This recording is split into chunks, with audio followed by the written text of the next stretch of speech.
very few people so far. But I'm imagining that a number of people are waiting for us on the live stream. On the live stream. So I think the moment we start the live stream, then people will join.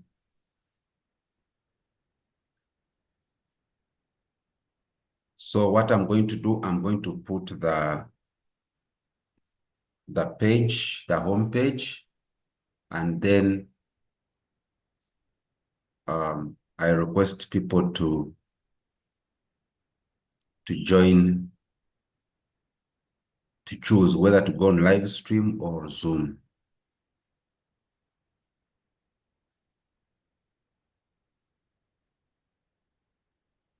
We are now live. I think people can now join via the live stream.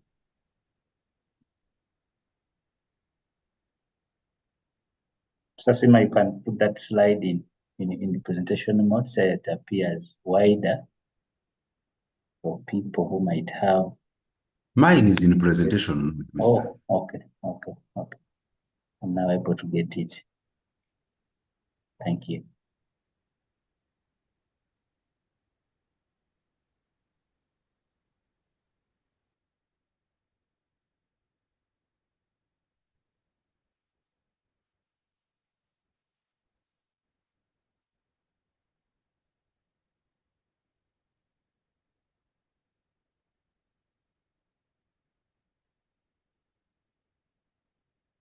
So, dear members, today's session is a mere continuation of what we had last time. That's why you saw us name it session 2.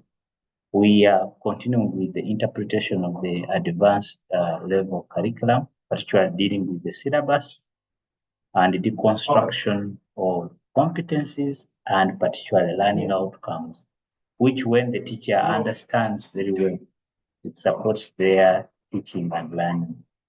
So that is why we are here today. Very many people sent very many comments about the last activity we did. And so it was necessary for us to continue with part 2 of the same session.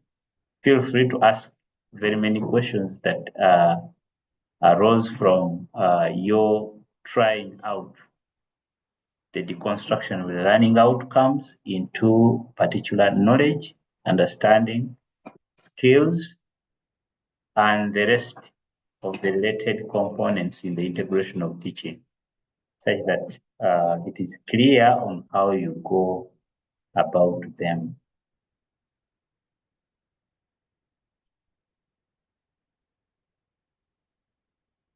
Sasima, how long can we wait before we start? I'm actually thinking that I should start in the next 2 minutes, since it will still be available on YouTube. Then members can join in and watch. Okay. And follow through. But it would have been good to have the comments come in. Okay.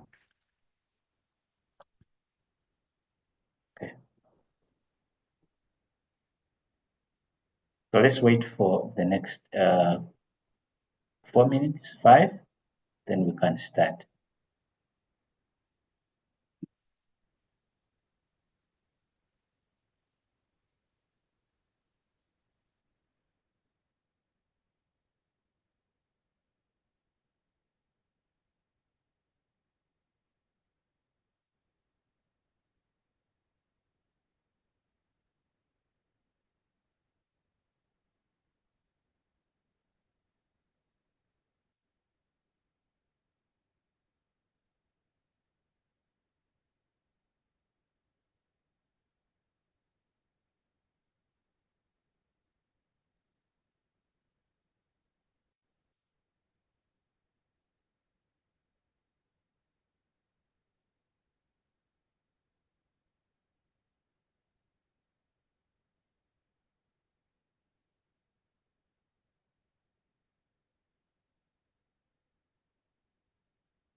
Mr. Tabakanya, in the interest of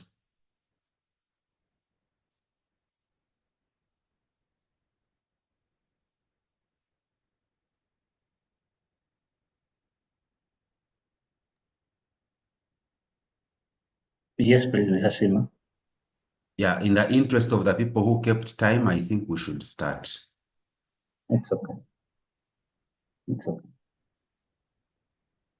Yeah, ladies and gentlemen, good afternoon. This is the second session on interpreting the advanced secondary curriculum 2025. So as I go through this with you, some sessions I will be repeating a few to give some bit of background. So if I can start, but maybe before I start, one, thank you very much for your comments, because out of your comments, we make use of them and prepare the next. So your feedback is very important. Number two, I have noted with concern people who want to make use of these videos by downloading them and trying to put them on their different channels. By Ugandan standards, that is plagiarism. So kindly let's observe the law. Unless you get express permission from the director, this is still the property of NCDC, but all of us can benefit from it. So as we start, I felt that I should also share that bit of information with you. And finally, it would be good if you have a comment, you can type it in the chat such that we pick it and we see how best we can make use of it for the subsequent videos. Those of you who have appreciated us, thank you very much. Those of you who have had comments and have not shared them before, please feel free to share your comments such that we know. For example, this session has come because a number of people shared saying that the previous session mainly focused on science subjects. So in this, I'm going to try as much as possible to focus on art subjects. And maybe another piece of information is that going forward, we are going to try and see whether we can have this every Tuesday. But in an event that Tuesday is not the most comfortable day for us in our respective schools, then it would be good to share such that we can see whether we can change a day to a different date. But apparently for us, we are thinking that we should have it every Tuesday afternoon. So with those opening remarks, let me start today's presentation. We had seen this, the session objectives remain the same. They have not changed. So we are looking at the curriculum design that was adopted and guide participants on proper interpretation. Then beyond that, this is our outlook, the presentation outline. We are still reviewing curriculum designs, analyzing learning outcomes, and generating learning activities. but I'll pay more attention to analyzing learning outcomes, because after we have analyzed learning outcomes, then it will be easier to generate learning activities that suit the learning outcomes. A reminder about the curriculum designs. We looked at these curriculum designs: subject-centered design, learner-centered design, problem-centered design. And we noted that for each design, it has implications in terms of cost, in terms of what learners learn and how they learn it. For example, the subject-centered design is more about subjects, subject disciplines, the way we have physics, chemistry, history, biology, CRE, divinity, and others, for acquisition of knowledge in those subject areas. The learner-centered design, you're basically looking at the student's interests. The interests of the students take center stage. When a student says, no, me, I'm not interested in playing football, I want to play chess, they switch, they change. Learner-centered design, not learner-centered methodology, but this is learner-centered design. Problem-centered design, organized around real-world issues or challenges, encouraging critical thinking, collaboration, and practical application of knowledge. Then we also looked at the competence-based design, activity or experience-centered design, and integrated curriculum design. And I left a question that which design are we following as Uganda so far?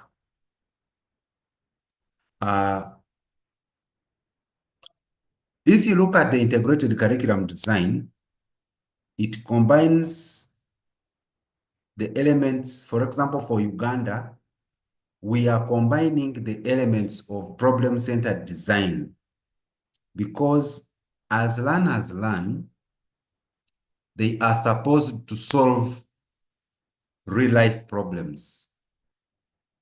And because of that, we have a bit of problem-centered design.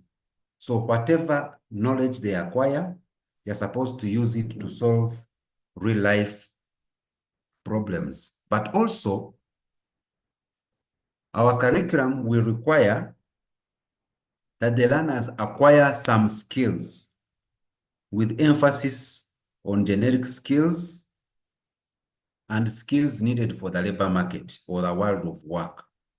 Because of that, we have competence-based design part of this integration. Then number 3, activity or experience design.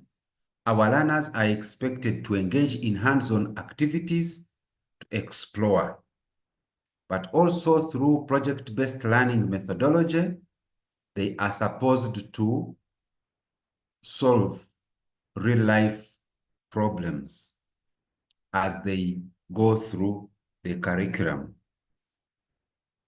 Note, just before we get into the next phase, competence-based design,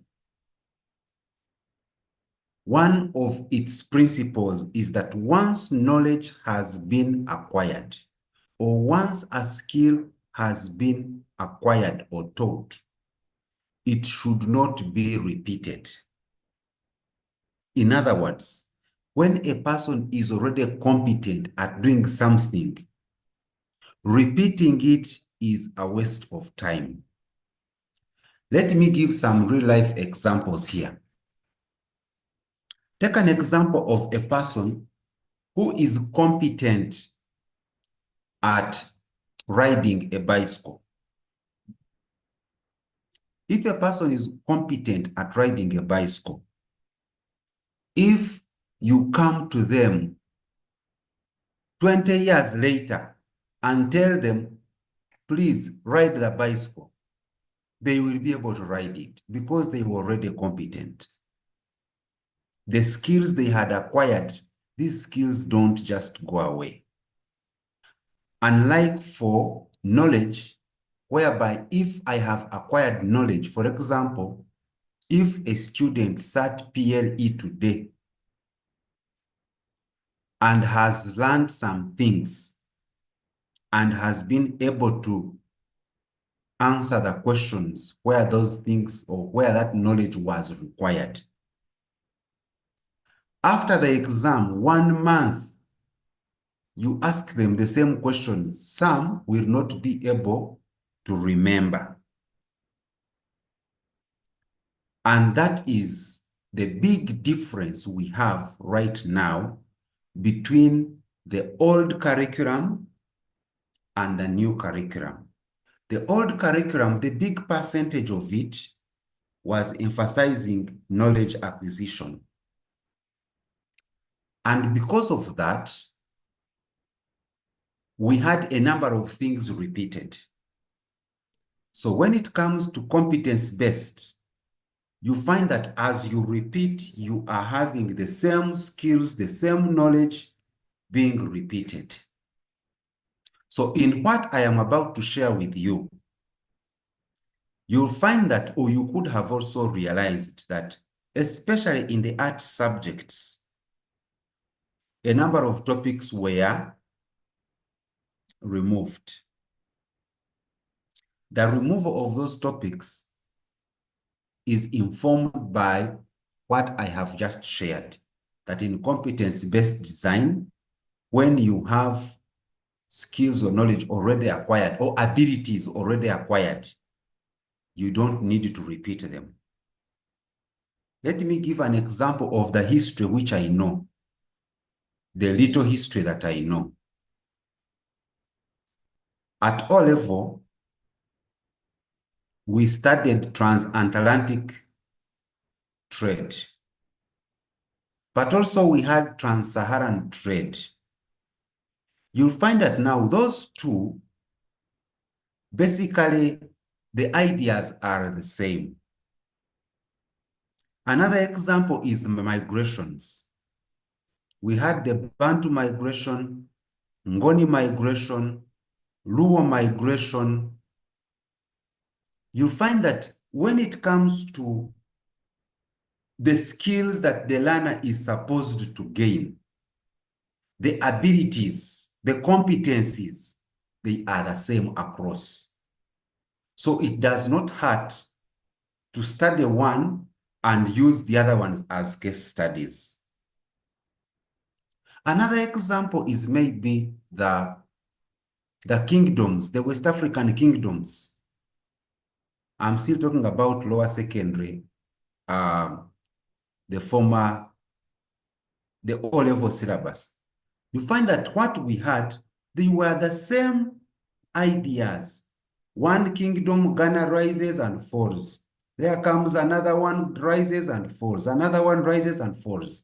But in competence-based design, that is not encouraged.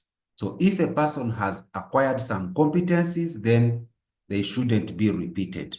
So that is the answer for some of the questions where people were saying, why was topic X and Y removed?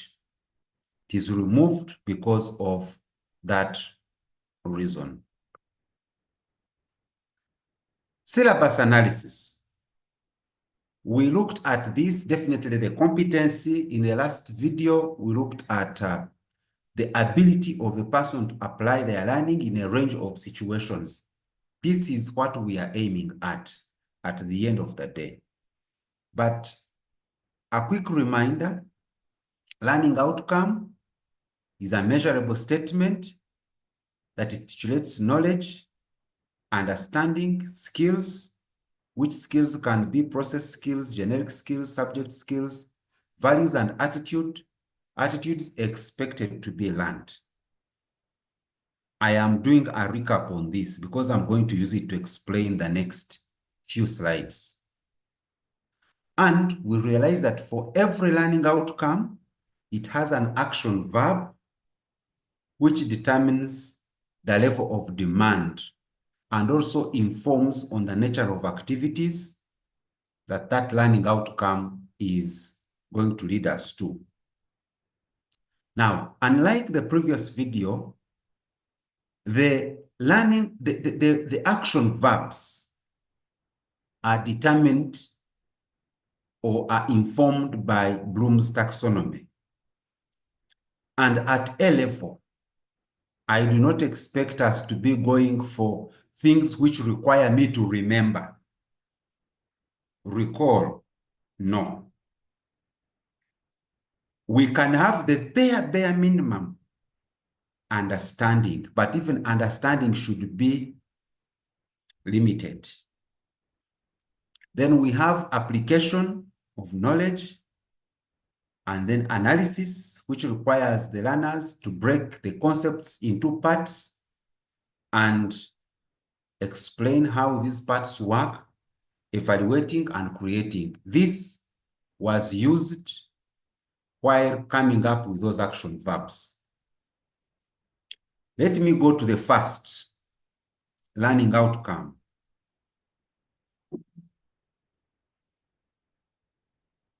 Learners should be able to assess the importance of the clan in pre-colonial societies as a foundation of shared values, heritage, and governance. Assess the importance of the clan in pre-colonial societies as the foundation of shared values, heritage, and governance. The key or the action verb here is assess. And when you look at assess, what is the learner assessing? The learner is assessing the importance of the clan in pre-colonial societies. And why is this learner assessing this?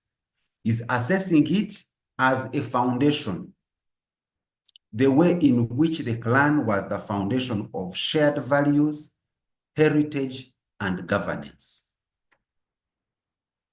Looking at this, you'll find that if you're to, I don't think you will be able to enable the learner to assess. But if you are to teach based on if a person is to be able to assess at the end of the day, what should this person be involved in? Then you will be able to allow this learner assess the importance of the clan, find information about how clans worked before the colonial era, how were societies organized, so what was the importance of the clan, so what happened at clan level, and all this the learner can find out with guidance. With this, the knowledge is what a clan is, how clans operated, and how they trained their youth or the people in governance in a pre-colonial societies. That is the knowledge that is in this learning outcome. Skills. Definitely gathering information is one of them. And analyzing this information, then giving it the right interpretation is also key. Values, attitudes, social harmony, national unity, all these can ably come out in this learning outcome. Performance indicator. Definitely, how will you know that the person is progressing well? If they are able to gather information, interpret this information and relate clan activities to shared values, governance, and heritage. So in other words, as they discuss, as they learn, as they make their presentations, whichever you choose to use, the issue is, how are these learners showing or guiding on the importance of the clan in pre-colonial societies in terms of shared values, heritage, and governance? Level of demand. The level of demand for this learning outcome is high because it requires evaluating evidence. And then the nature of assessment, definitely this you can assess during school activities, but also you can assess at the end of cycle. Now, with that at the back of our minds, Joseph, I want to give two people a chance to share with us the activities, the learning activities that would be appropriate in teaching learners this kind of learning outcome. Joseph, if two people put up their hand, I said three people, let's hear from three. What kind of learning activities would be appropriate for teaching A-level students or taking them through this kind of learning outcome? If I can hear three people, and then we go to the next. The first three. Thank you, sir. Dear members, kindly put up your hand that I may give you permission to communicate. Preferably teachers of history. I think this learning outcome might be from history, right? Yes, this was picked from history. Yes. Let's hear from 2, 3 members. What activity would you give to the learners in the classroom to achieve this kind of a learning outcome, or to see those performance indicators in them? Because performance indicators are about what you observe, what you see, either behavioral change or anything in the learner to tell that they are actually achieving the learning or they have achieved the learning outcome. Let's hear from 1 or 2. You may put up your hand. If you don't want to talk to us, you can type in the chat also. But preferably people who want to talk can put up their hand and we hear from them.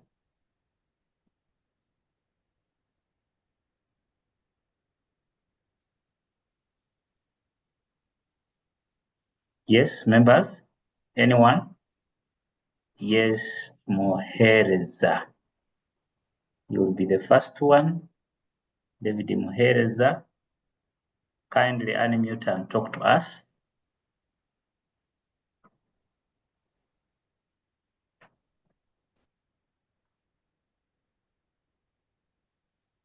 Mohereza David.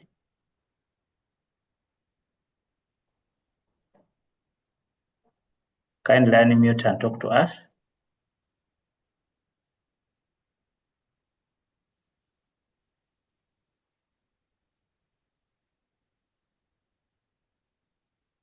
Yes, Mohereza.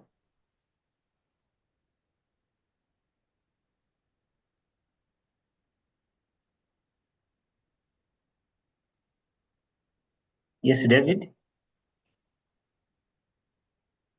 Oh, somebody says I didn't give them permission. You are allowed to unmute and talk.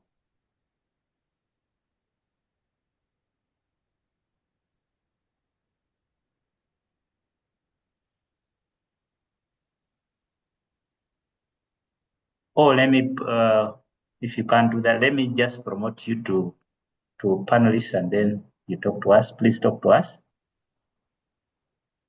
You are unmuted.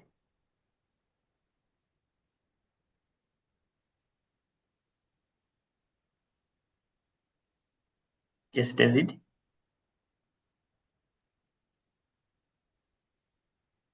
Okay, it looks like Mr. Muheriza has got a challenge. Anyone else? I can see another I hand. see Bithola. I don't know whether I pronounced the name very well. Bithola. Kindly talk to us. You can unmute and talk to us.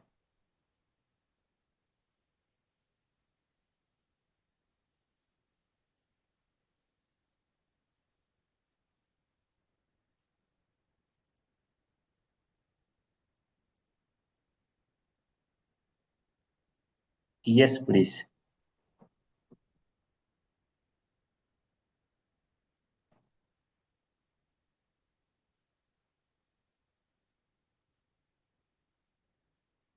What could be the issue? Members, we can't hear you talk.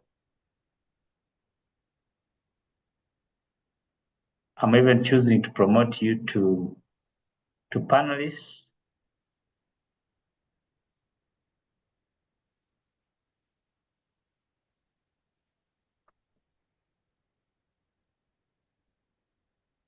Yes, please, Bithola.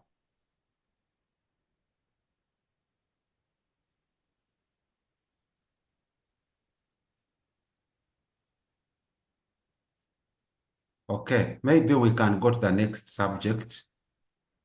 It looks like we are getting challenges hearing our colleagues.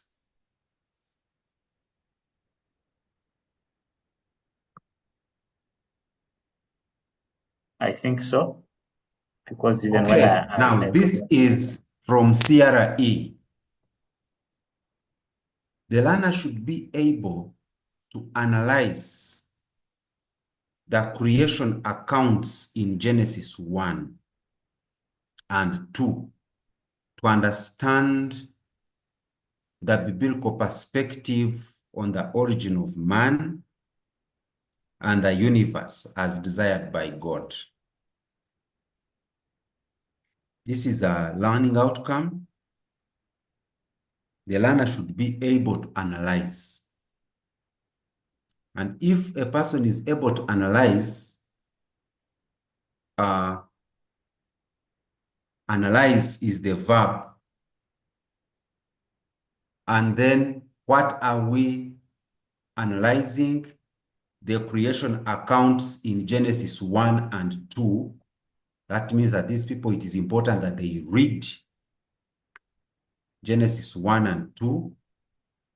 The whole idea is to understand or appreciate the biblical perspective on the origin of man and the universe as directed by God. Biblical perspective on the origin of man and the universe. And with that, the knowledge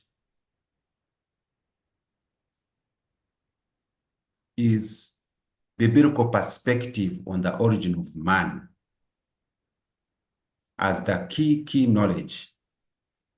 And then the skills, analytical thinking, critical thinking, because it does not mean that you just read and it ends there. Whatever you read, you have to critically think about it and also analyze that information, but also be able to provide feedback, because you cannot say that you're going to analyze and keep it to yourself. No. There is an implied aspect of you being able to speak up or speak out. Now, for this, the interesting bit is values and attitudes. There is none. We don't have anything on values and attitudes, but we are saying performance indicator is the ability to explain ideas clearly and logically. And then level of demand is high because the person is required to do an analysis. And then it can also be assessed both at school and end of cycle. Anyone willing to share with us on this one? In case the ones for history were not there. Let's see whether we have someone for CRE. Anyone?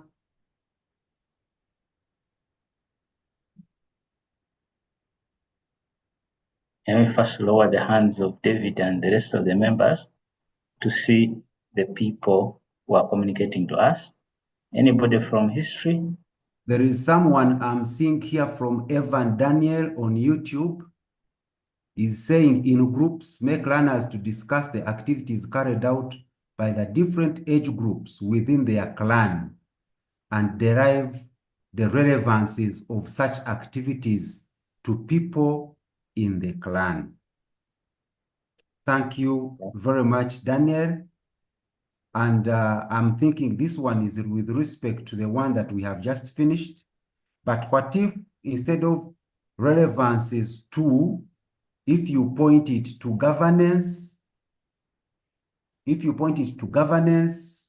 and the other three aspects that were at the end of the learning outcome, I think you will focus it better that way. Thank you very much, Evan, on YouTube.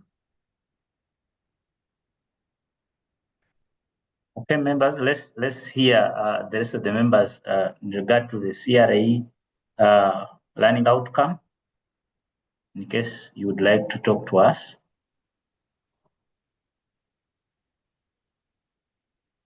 And then Vicky, still on YouTube, is asking, what is the meaning of GS? GS means generic skill. Then V, those are values.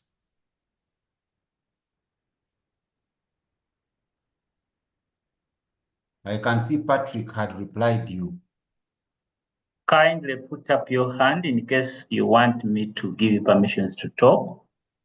Then you receive the option to unmute.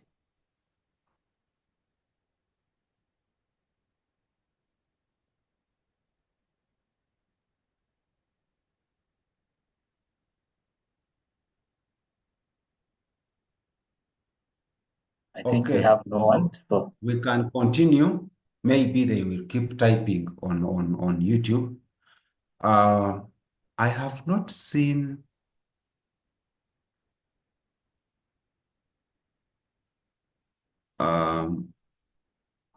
someone is saying there is no provision for unmuting. the provision can only come if I have selected you to talk to us. Otherwise, we didn't say that everybody can talk anytime. Okay. So this is one of the learning outcomes, but this is how it can be broken down. And as you realize that it requires the learners to be the ones to do the analysis. So one of the activities, definitely, it has to be reading Genesis 1 and 2, but also as they read, they should read with a focus. As they read, they should be able to come back and explain, logically present the biblical perspective on the origin of man. But that one will be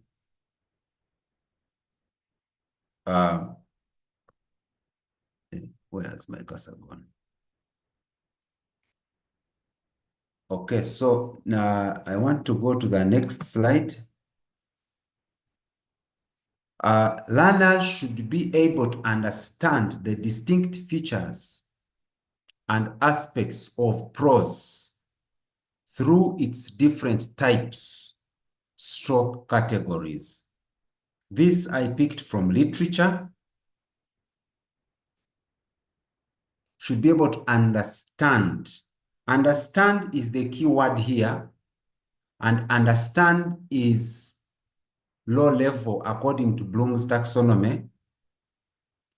And what are they understanding? The distinct features and aspects of prose through its different types and categories. And that definitely means that these learners have to be exposed to a lot of prose for them to be able to read and appreciate the different categories, the different types, the different features, and the aspects. Now, as you realize, this might be a relatively low-level learning outcome for A-level. But as we are going to see, this someone is building onto it to take you to a deeper level.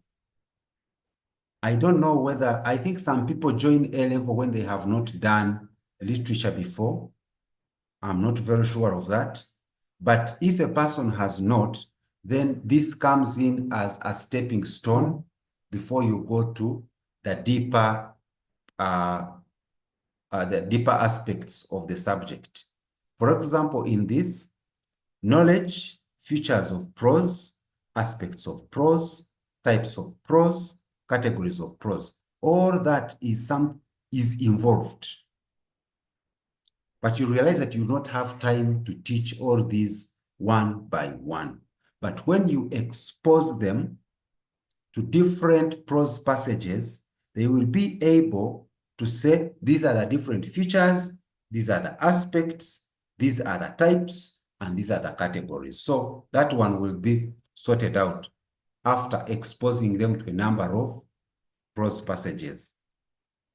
Ability to categorize the different prose pieces and explain it. This will be the performance indicator. The values, attitudes, respect for humanity. And then skills, communication, sorting and analyzing information will come out handy there.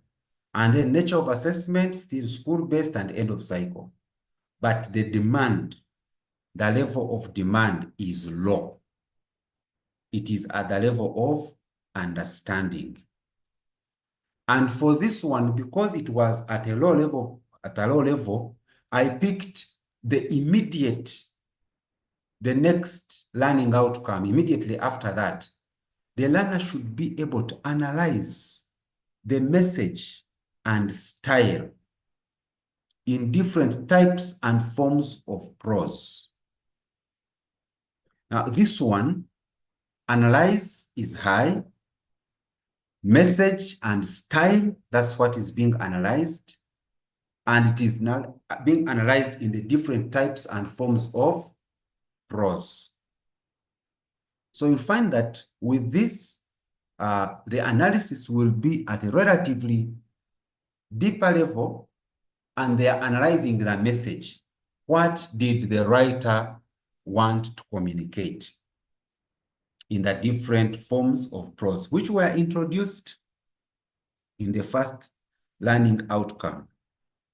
And with this, definitely, stylistic aspects in prose distinguish between subject matter and message, reading comprehension, message analysis, depends on text being read. Those are the values. Because of the different prose passages, depending on what they are exposed to, whether it is what has been recommended through the set books, it is going to determine whether they are values and which values are in there. Critical analysis, reading, interpretation, evaluation of text, those ones will come out. And then it's definitely also school-based and end of cycle. And the level of demand is high because it requires message and style analysis. So you realize that it's more or less the same thing. The whole idea is sit down, break down the learning outcomes, and those learning outcomes will definitely guide on how the learning activities will flow. And when you look at the learning outcomes, look at the learning activities next to them in the syllabus document, then you'll appreciate why they are designed like that. And you can also design more. Now, when it comes to learning activities do not just fall out of nowhere. The learning activities are following this acronym DEAR. We talked about it last time, but create learning activities which require learners to discover, which require learners to explain, which require learners to apply, which require learners to analyze.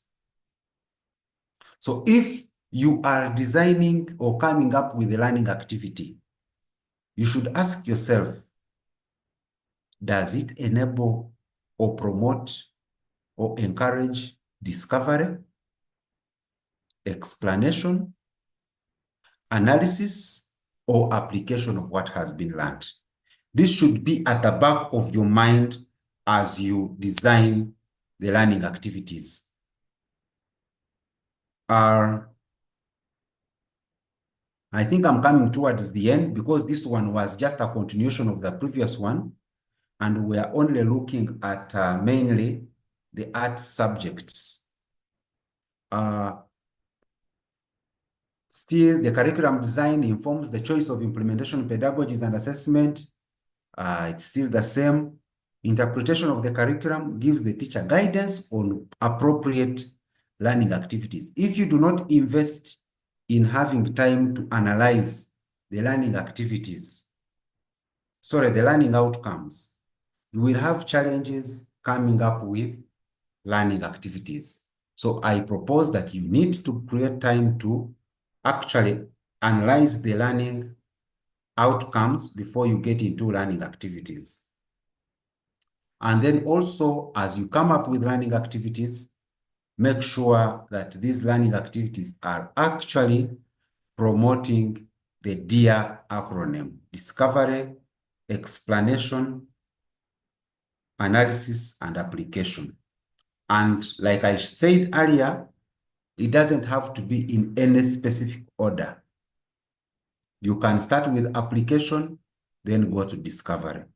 Then from discovery, you go to analysis.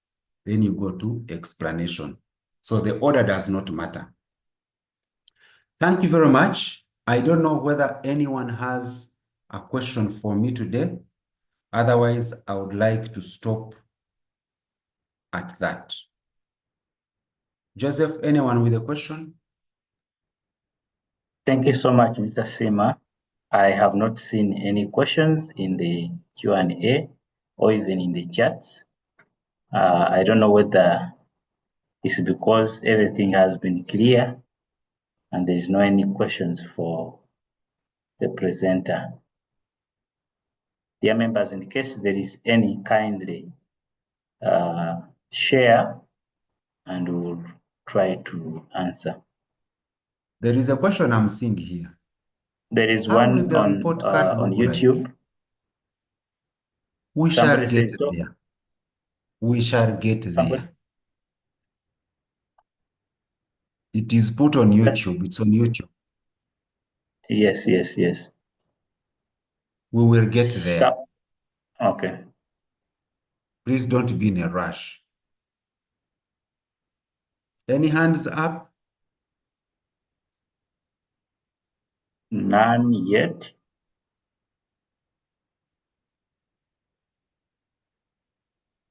Somebody says, are we going to get sample papers?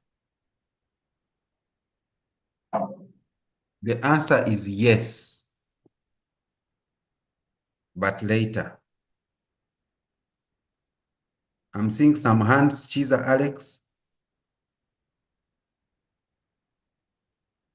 Yes, Alex, Chiza, kindly talk to us.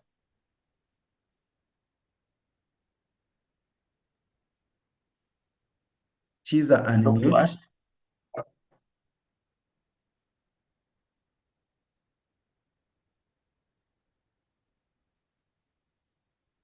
Even David?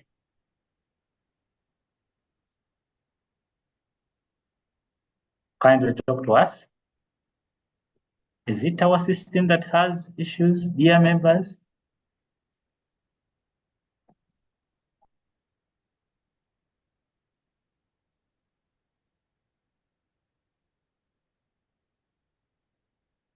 I How don't know. come even when you unmute, we can't hear you?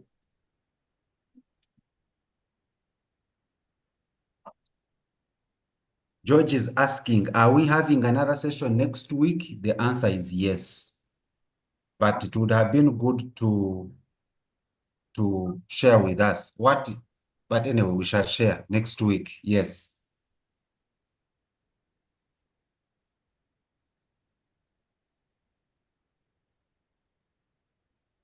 Yes, please.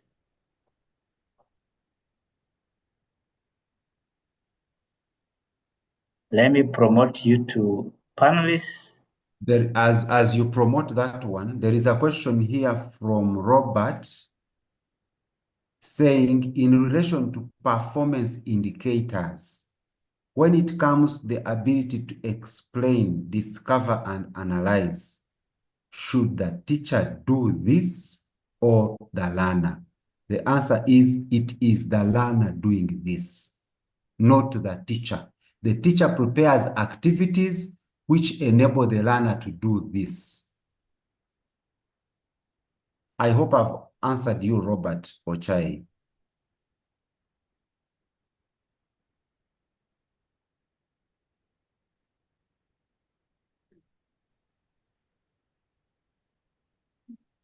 Members, please talk to us. Yes, Alex? please. Yes, Yes, please. please. Please talk to us. Thank you. Thank you for the program. Can you hear me? Yes, please. We can hear you very well. Yeah, I clearly appreciate for the program that's taking place, and thank you for the time given in. Yes, please. My question is about the other sales part of it and on the issue of ICT integration. You find like at times, as per the syllabus, you find is where they want you to integrate in ICT. Maybe you're required to download a video. Maybe it first allow learners to watch certain video. Like for us in chemistry, there's where ones are required first do that step, right? Yes. My question is one. When it comes like to these other third world schools, where you find that you have issues with internet connectivity, I don't know how better we can be mitigating such a kind of difficulties as we try to implement this. Thank you. Thank you so much, Chiza. Mr. Sim, I hope you heard that. Let's hear from Kandinda Naboth.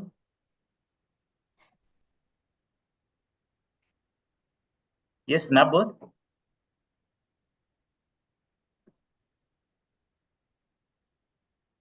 Oh, David.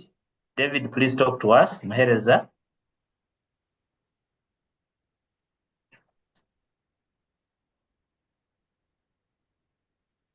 David Muhereza.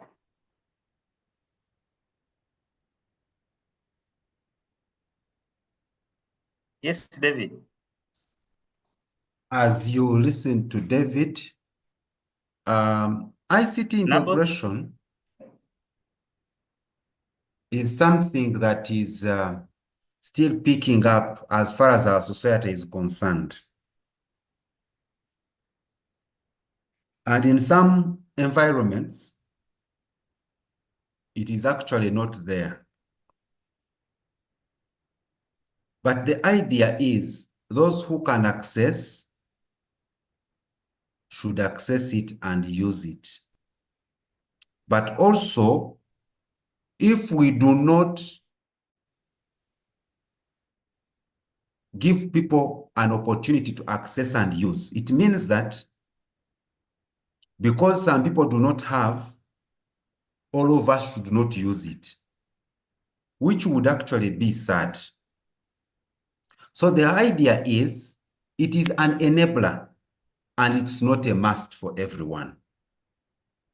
It is an enabler. And that's why it is to be used as a tool for learning, but not a must do. So the one who was it Chiza? Asking Yes, it about was Chiza. yes, Chiza, who was asking about ICT. That is what I can say briefly. Then there was another question which I've seen in chat. Someone is saying that in mathematics paper 1, how will people be able to discover?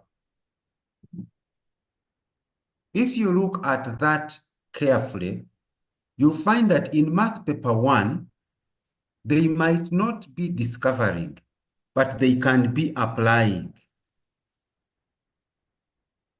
They can be explaining how it works.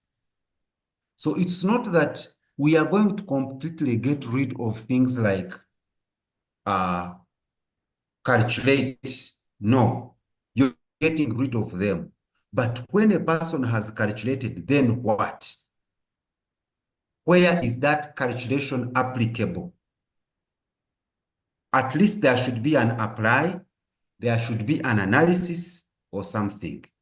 For example, did you know that the people who have expertise in calculus were the ones developing the model for the spread of Ebola some time back? So it has applications, just that we haven't been paying attention to some of them. This time it will be time to pay attention to them. Mr. Sima, did the person mean that in mathematics we can't discover? Is saying I in didn't math, get some that. content is absolutely new, especially the other part of paper 1. How really convenient for learners to discover.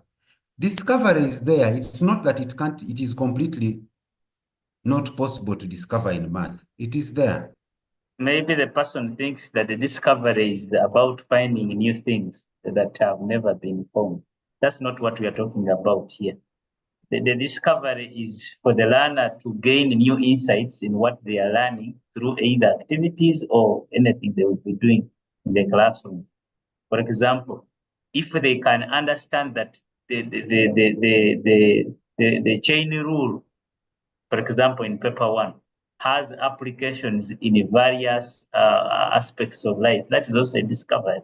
Or if they can relate any form of knowledge they are learning in mathematics to their daily life and they understand that this is the true application of this, then that is a discovery to them. They are able to do activities and then find out what they didn't know. They are discovering.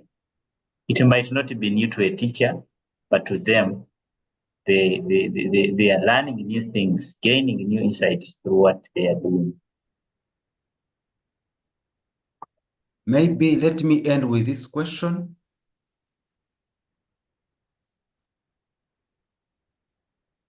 Where Moses has asked a question on YouTube. Is the method of delivery the same like that of the old curriculum? I think when he has not been attending, and if he has been attending, then he needs to go back to the first video. But in brief, the method of delivery is totally different. This is learner-centered. It is the learner doing the learning and the activities for learning to take place.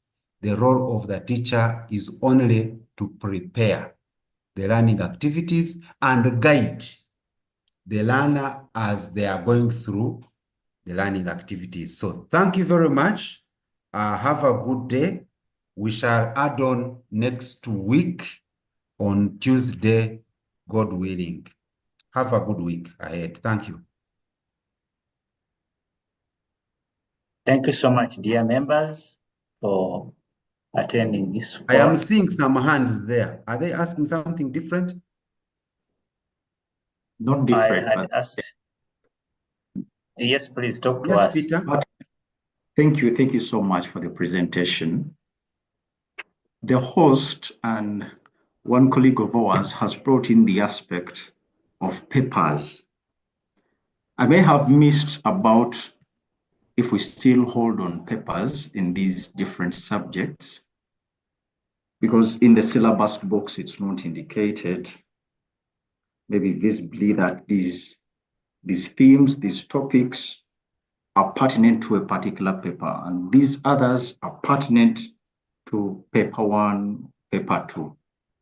Do we still have to hold and insist on the papers in these different subjects? Thank you. Oh, Mr. Uyondo Peter.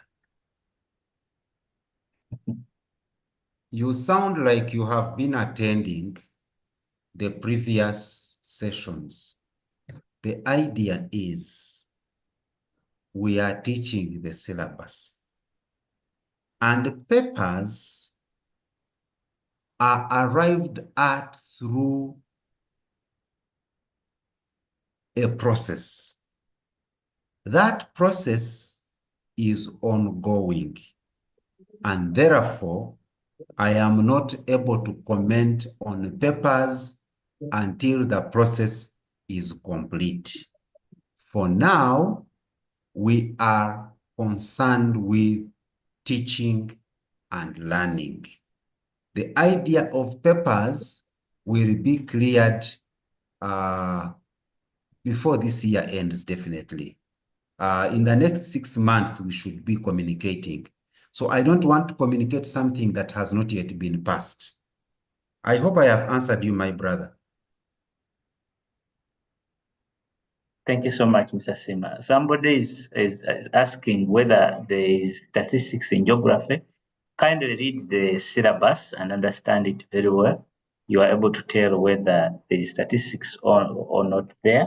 Then the other question is that in geography, which topic are we supposed to teach on world development? Please study the syllabus still, syllabus for geography. In case you don't have access to them, you can ask and we share.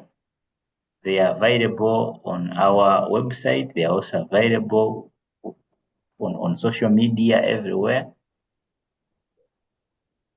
We can share. Otherwise, I think we are good to go. People are asking Thank you about very papers. much. I think that has been answered.